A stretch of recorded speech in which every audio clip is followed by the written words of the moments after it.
Hello everyone and welcome back to Married with Comics. I'm your host Laura. Now a couple weeks ago, my husband Scott and I did the controversial video about Mother of Madness, the title that was supposed to be this great empowering storyline, and yet I felt did not cut it. The thing is, I actually found the storyline that took my argument and articulated it so much better than I could have. The question is, what is that title? And do I recommend it?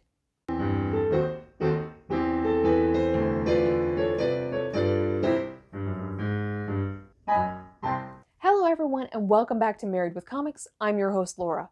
Thank you all so much for your amazing support. I really appreciate all of the likes, comments, shares. We are definitely growing and we're trying to get you all to that 500 subscriber giveaway, which is the first issue of Nonstop Spider-Man Ken Lashley variant cover that has been remarked and signed by the artist. We will do a live stream giveaway just like we did before. It will be a lot of fun and it's our way to thank you all for helping us grow. So please make sure to continue to comment and we will talk to you all very soon. So Mother of Madness. This was the title that my husband didn't think was that bad, and for me it was fingernails on a chalkboard. It just didn't hit all the notes that I thought were essential for a comic book, let alone a comic book about empowering women. So we recorded the video and I continued reading comic books. Didn't think much of it, and I didn't hear any other titles that were sort of advertised as the new voice of women. And instead, I flipped open a comic book and I found the argument that I was trying to make articulated so perfectly. You ready for the interesting part? That comic book was a bad idea comic. Really? Now, the disclaimer on bad idea comics. Bad Idea Comics and I have had kind of like a 50-50 shot relationship. Sometimes the stories are good, and sometimes they're pretty heinous. The writing's just not always there. Sometimes the artwork is good, not great. It's not always a guaranteed amazing storyline. They do great marketing, but they don't always fulfill on that promise. I keep reading hoping that there's going to be something that will surprise me. And they definitely surprised me with The Lot. The other interesting twist on this is the author of The Lot is Marguerite Bennett. Marguerite Bennett was also associated with Mother of Madness. So how on earth did these two stories end up being so different? So my favorite comedian is Gabriel Iglesias. He also goes by Fluffy. If you haven't seen any of his stand-up comedy, you're seriously missing out.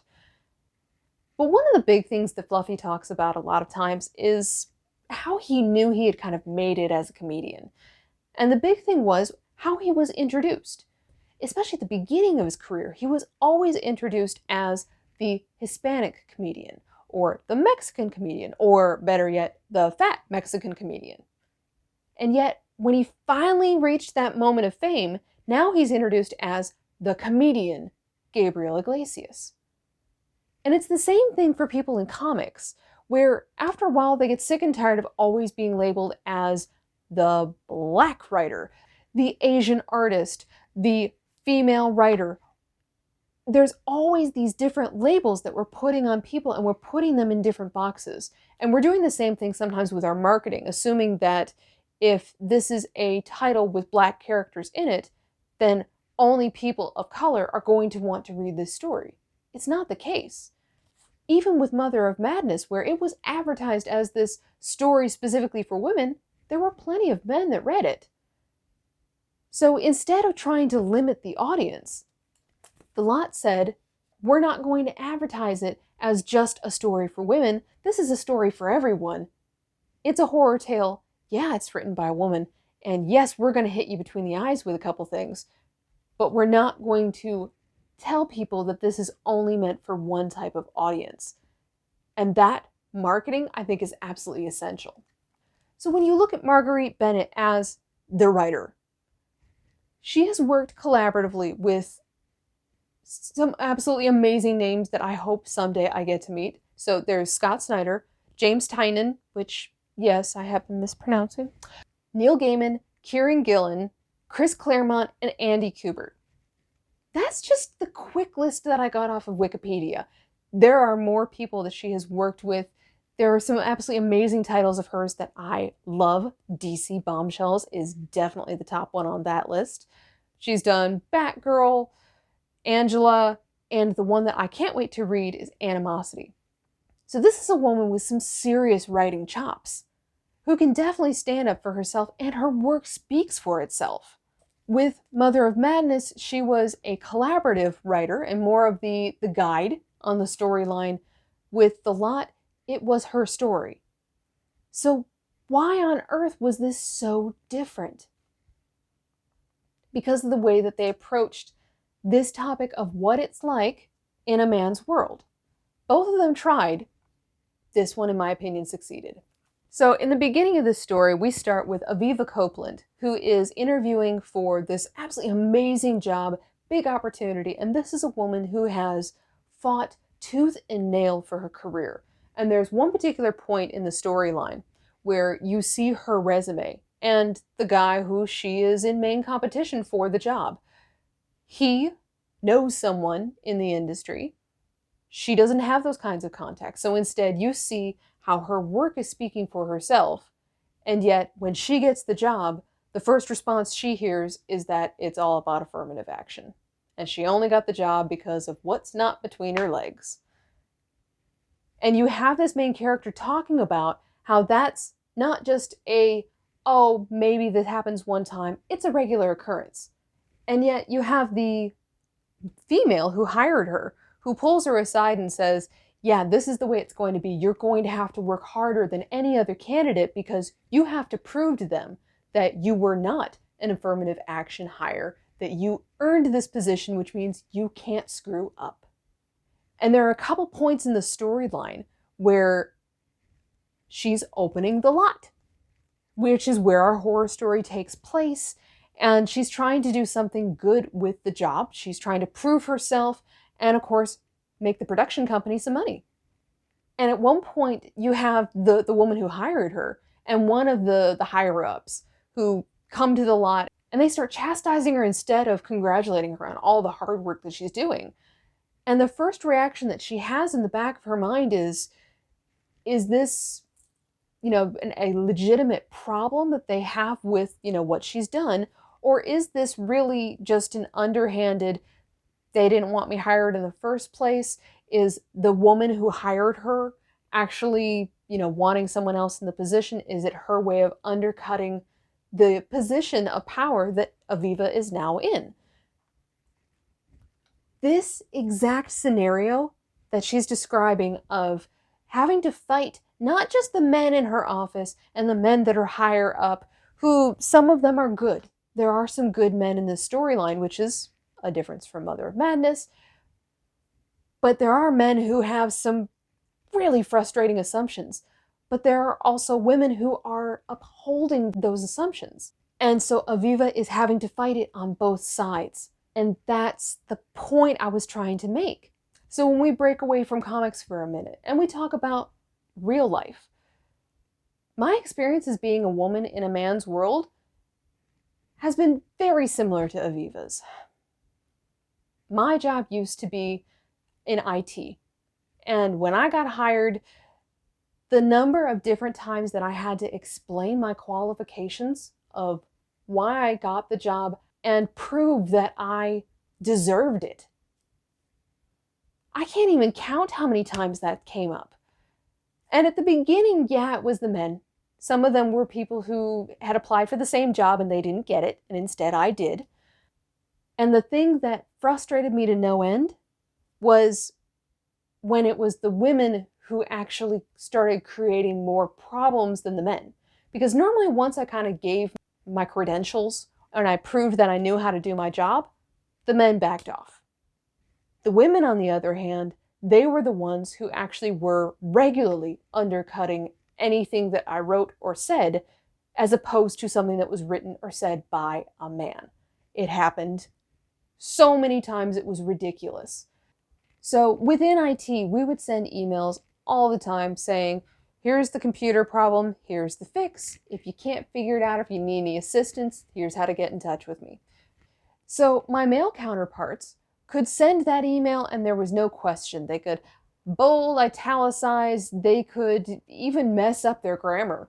And it was still fine because they got the point across. Me, on the other hand, if I sent that email, I couldn't actually give instructions on how to fix the problem. I had to make sure that I was approaching it properly because I couldn't tell people what to do and how to fix the problem. I had to make sure that I was properly explaining that there is a problem, but I wasn't blaming anyone for the problem. And I needed to make sure that they were fully aware that we were addressing the issue, and then I could discuss the possible solutions, but I couldn't do it in an unprofessional manner that made it seem like I didn't know how to fix the problem. So I had to give the instruction, but it had to be more of a guidance instead of an actual instruction. And then at the end, I could give the, if you need assistance, you can contact me. And even with all those extra explanations and please don't get offended statements, I still got flack. I still did, from the women who were above me who would say, oh no, you're going too far. You need to bring it back. My male counterparts could be seen in that position of, here's the problem, here's the fix. Whereas if I did it, then it made it seem like I was being too driven. I was being too much of a know-it-all. I was in a role that I didn't belong in. And that was regularly said without saying exactly those terms. So I learned as a woman that yes, I could be in a man's world, but I had this very, very fine, delicate dance that I always had to do of being professional, not being too driven, but being driven enough to make sure that I'm still in consideration for the next job. And also still kind of fighting so many of these other little internal battles. And then adding the extra questions on top of it of, ooh, who does she think she is? Whereas a man didn't have to deal with that.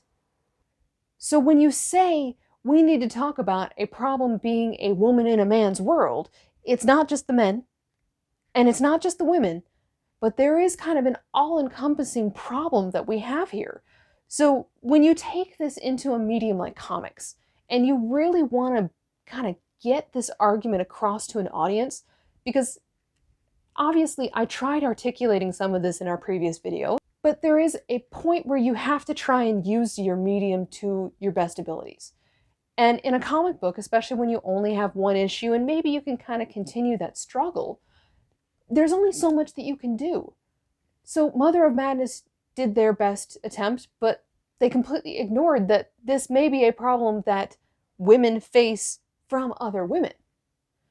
Whereas thelot took this woman who had just achieved the position that she's been working so hard for. And yes, there are horror elements and there's so many other things going on in her life, but suddenly you also have that power struggle of her trying to make it in this job where she already has the deck stacked against her. And I think that Marguerite Bennett did an amazing job of describing what it's like. Because yes, I have faced that. And that is frustrating as all get out. So to have someone who gets it and to now have a new audience who can understand and appreciate it and can maybe give an inkling of a perspective of what it's like to be in those shoes, I think it's fantastic. And I love that this is just under a horror title. And yes, the horror story itself is amazing. But the main character, the depth and the amount of struggles that she is going through on top of all the other things in this horror story, instead of it being this huge detractant, and now suddenly, you know, the men feel singled out, the women feel like you're kind of putting all of our insecurities front and center. Instead, it's just another layer in this story. It's a part of it. It's not taking away anything, it's actually adding more depth to this character and some understanding as to why she's pushing so hard and so quickly to reopen a lot that we then find out shouldn't be opened in the first place. And that's one of the things that I think is fantastic about the comics that are coming out today, is that we're having more of a diverse cast that's available in our storylines. Sure, we can have our horror titles, we can have our Department of Truth conspiracy storylines, but we can take our main characters and we can give them some real depth, and we can allow them to really be fleshed out, and they can have diverse backgrounds. They can come from different histories, and we can put them all in the same storyline without just the token black guy or the damsel in distress. And instead, suddenly you have a fuller story to kind of grasp onto. And we don't make assumptions that if you're reading a horror title, then you must be a man. Or if you're reading a story with a lead female superhero, then you must be a woman. And we're also not limiting our creative teams and saying that just because you're a woman, you can't write a male-led story, and vice versa.